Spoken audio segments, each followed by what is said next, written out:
Assalamualaikum warahmatullahi wabarakatuh. Saya Taufik Effendi, alumni Pendidikan Fisika Diploma 3 di Padang, lulus tahun 1989. Hari ini saya akan menyampaikan materi berkenaan dengan teknik lobi, rencana aksi, dan persidangan. Berbicara tentang teknik lobi, tentu kita harus paham dulu apa yang dimaksud dengan lobi. Apabila kita melihat kamus ataupun sejumlah definisi, maka secara sederhana lobi adalah suatu cara tidak resmi untuk meraih dukungan. Jadi kalau ada seseorang atau sebuah pihak atau sebuah kelompok ingin meraih dukungan dari orang lain atau pihak lain atau kelompok lain secara tidak resmi, nah itu disebut dengan lobi. Ada beberapa pendapat pakar, lihat pada slide berikut ini.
Tentang teknik lobi itu, tadi kita sudah jelaskan sangat akademis ya, sangat akademis karena memang saya mencari referensinya dari beberapa sumber, ada nanti ditayangkan sumber-sumber itu.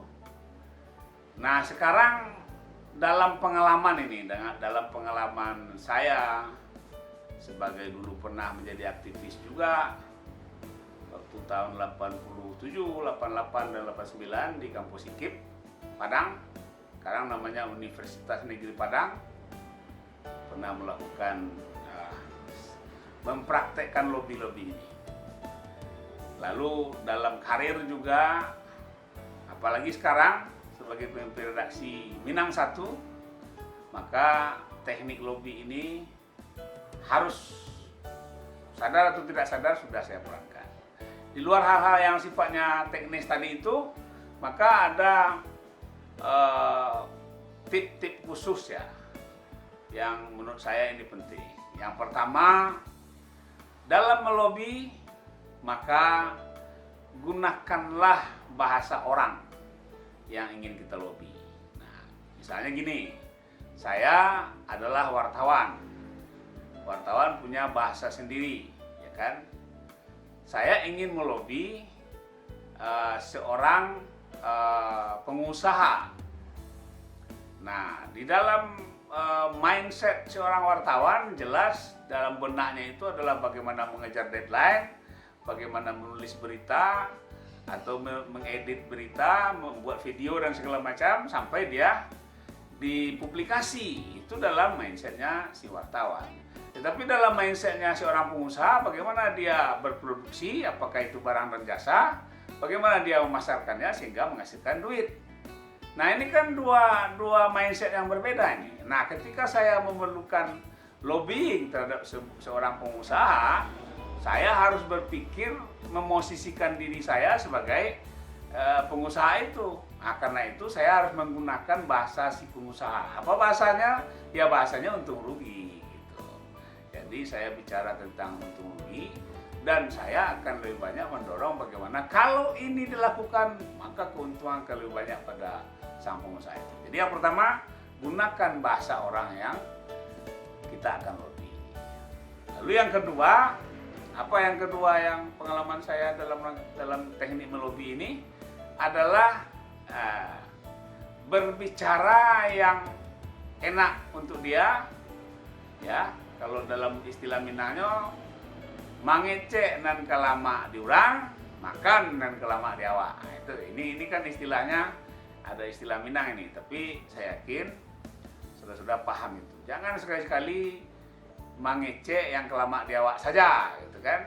Jadi usahakan orang yang kita lobby itu enjoy dulu dalam kita melakukan lobby. Karena itu ada tahapan sebenarnya dalam lobby itu. Ada tahapan pendekatan, pembukaan. Orang yang kita lobby harus nyaman dulu. Nah, itu pengalaman saya. Jadi berbicara dengan bahasa orang itu, lalu mengecek dan kelama diurang, makan dan kelama di awak, lalu bikin dia enjoy dulu. Jadi ada tahapan-tahapan di dalam lobby. Ada tahapan pembukaannya, pengantarnya. Nah, ini dalam rangka bagaimana dia bisa enjoy. Terkait dengan rencana aksi, ada hal tadi sudah kita bicara dari sudut akademisnya, dari beberapa referensi yang saya baca. Tapi yang sebagai pengalaman pribadi dalam kaitan dengan rencana aksi, ada beberapa hal yang menurut saya penting bagi teman-teman, bagi adik-adik mahasiswa. Pertama, rencana aksi itu terikat dengan variabel SMART tadi. Specific, measurable, achievable, realistis, dan ada timeline-nya, ada deadline waktu. Nah, secara keseluruhan saya ingin tambahkan ada namanya skala prioritas. Ya. Jadi ibaratnya banyak hal yang mau kita lakukan. Nah, misalnya ada daerah ini yang mau bikin rencana pembangunan jangka menengah daerah ini. Nah, sekarang mau pilkada, semua calon harus bikin visi misi. Nanti visi misi itu harus diterjemahkan, di breakdown ke dalam RPJMD. Apa yang harus dipikirkan oleh seorang perancang RPJMD adalah bahwa SMART itu satu kesatuan. Jadi berpikirlah dalam satu kesatuan yang komprehensif holistik itu. Dan apalagi kita dibatasi waktu, dibatasi anggaran. Nah, carilah skala prioritas yang harus kita lakukan. Nah, itu berkaitan dengan rencana aksi. Banyak yang bisa kita lakukan. Nah, begitu juga dengan adik-adik mahasiswa, banyak sekali yang bisa kita lakukan, tapi ada keterbatasan di situ.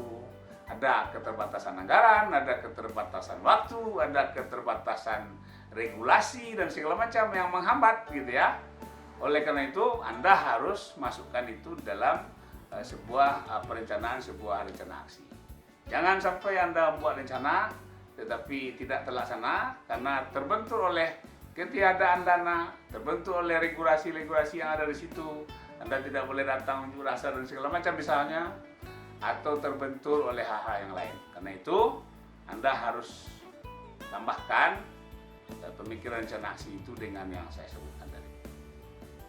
Dalam sebuah persidangan bisa saja ada hal-hal yang unpredictable. Dari apa yang sudah saya jelaskan tadi, maka seorang pimpinan sidang harus bisa melihat bagaimana sebuah sidang berjalan, dan jangan, ada beberapa tips yang perlu saya sampaikan. Pertama, jangan sampai ikan dilarikan pancing. Ada karakter-karakter orang yang enak ngomongnya, tapi seringkali dia keluar dari konteks yang dibahas. Nah, karena keenakan dia ngomong, maka pemimpin sidang atau moderator atau apapun namanya menjadi terbawa oleh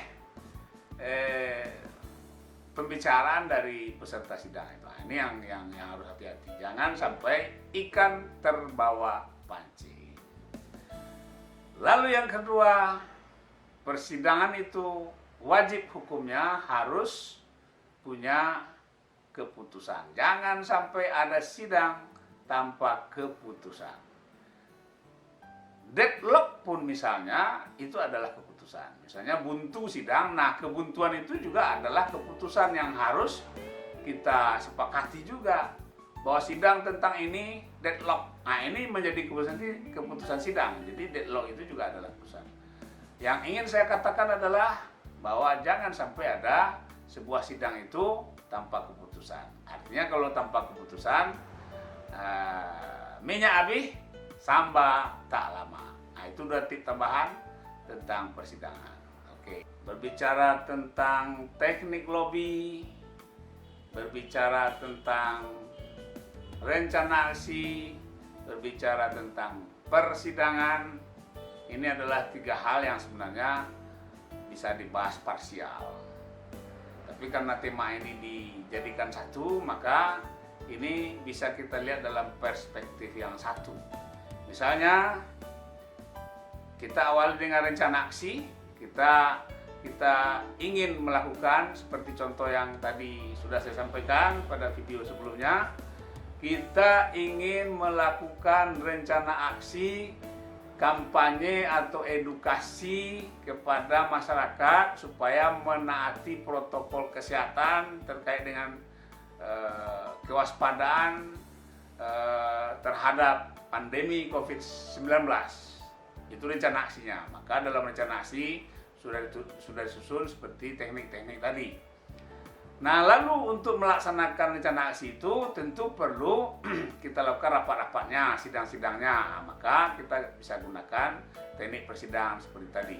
Apa yang harus kita lakukan? Yang jelas tentu persidangan itu harus menghasilkan konsep yang jelas. Nah, lalu yang ketiga, lobby. Karena ini membutuhkan biaya, nah tentu teman-teman adik-adik mahasiswa pasti akan minta biaya ke kampus atau mungkin minta donasi-donasi yang lain. Ini perlu teknik lobby. Nah, dalam hal edukasi masyarakat terhadap kampanye untuk menaati protokol kesehatan, siapa para pihak yang perlu lobby? Nah, Anda bisa datangi gubernur, Anda bisa datangi bupati wali kota, Anda bisa datangi dinas kesehatan setempat, atau Anda bisa datangi NGO, LSM yang fokus kepada kegiatan kesehatan masyarakat. Nah, bisa itu, atau ke perusahaan-perusahaan yang bisa membantu Anda untuk pendanaan dari kampanye itu. Nah, karena kampanye itu kan juga butuh biaya, dan apalagi kalau dalam kampanye itu Anda juga berkenan ada sumber daya yang bisa Anda manfaatkan untuk membagikan masker misalnya kepada masyarakat sesuai dengan kampanye yang kita lakukan. Rekan-rekan mahasiswa, adik-adik mahasiswa, itulah penjelasan saya terhadap materi rencana aksi, persidangan, dan teknik lobby. Sampai jumpa di lain kesempatan. Assalamualaikum warahmatullahi wabarakatuh.